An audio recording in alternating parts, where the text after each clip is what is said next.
Hello, you are tuned in to Self-Love TV. I welcome you.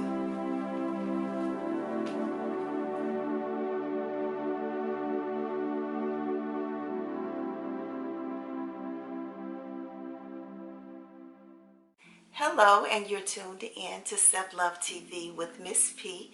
It is Thursday evening, guys, but it's really my Friday, and I wanted to come by and record a video tonight. You will probably be viewing this weekend. I'm just going to relax this weekend. I have a 3-day weekend, so I just want to wish you all a very safe weekend no matter what you may be doing. This girl here will be taking some time to focus on me this weekend and do a little R&R. I'm going to get a little exercise in, try to amp it up a little bit, do a little bit of walking and probably a little bit of lightweight training and stuff like that. It's a lot going on, guys. I'm in this environment where I have multiple cases of COVID-19 in my workplace, in the building that I live, and I'm focused on actually making sure I stay as healthy as possible. Been amping up my vitamins and my herbs and everything, guys. Got some lemon ginger tea going on in here, right, that I'm gonna be drinking here shortly. But you guys be careful. But I wanted to drop by and I want to talk about this particular topic because this is something that has happened to me in my life, and I'm sure some of you might have experienced it. You know, if you have this type of a personality where you have a spirit of or a nature of wanting to give to people, you want to help people, and you'll give your last, or you will put yourself in a situation where you will be available to people no matter what time of night, whatever they want. If that's you, you have to be very careful, because there are people who will make more withdrawals from you than deposits. They will clearly take advantage of you. And you know, over the years, I've kind of changed a lot. You know, starting out from being a woman, a young girl who was, you know, was kind of angry, and I could lash out and be, you know, mean. But I had to learn where that was coming from, where that place was coming from.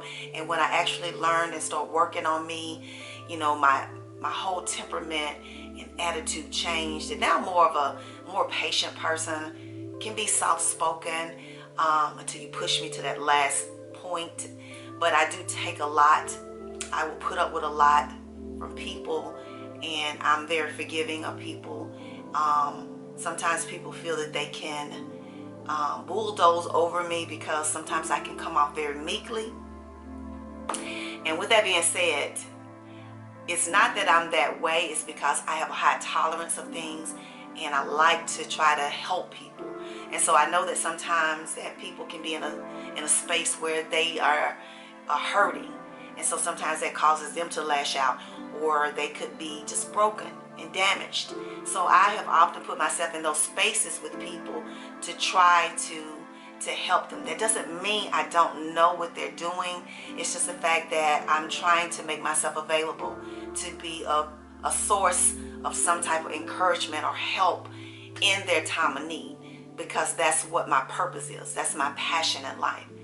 And what I've learned is that when people know you're that way, they will often withdraw and withdraw and withdraw and withdraw, and they don't ever deposit.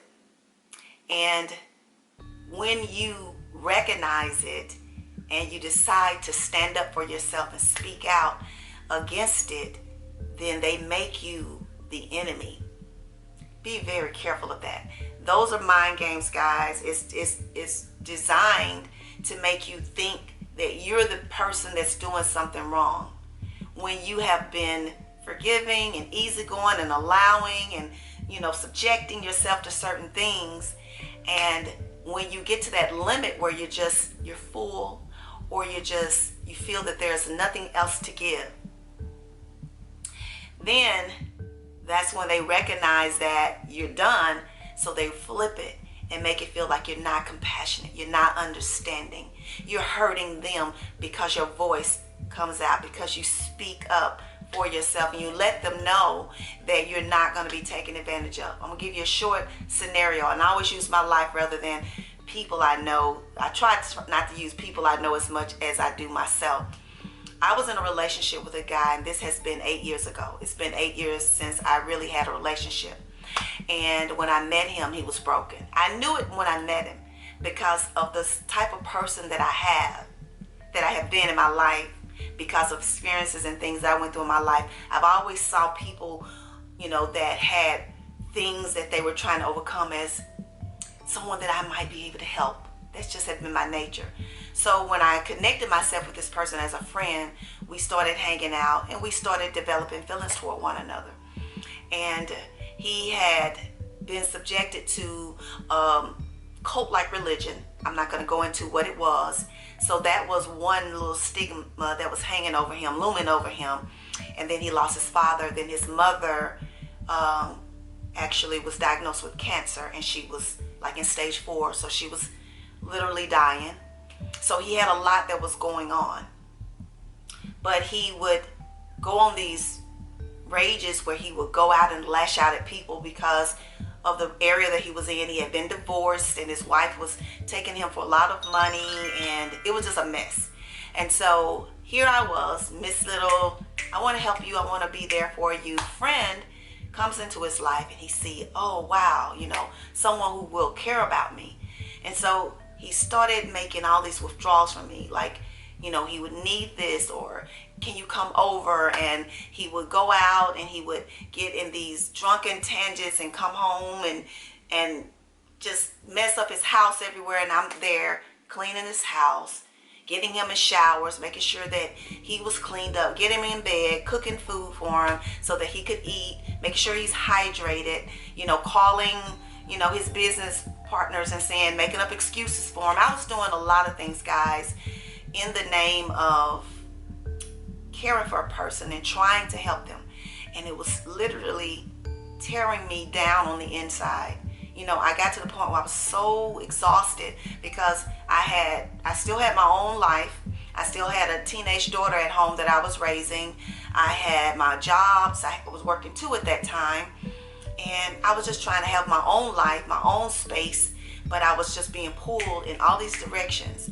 And it got into a point where I was realizing that I was not getting anything from this. I was only giving.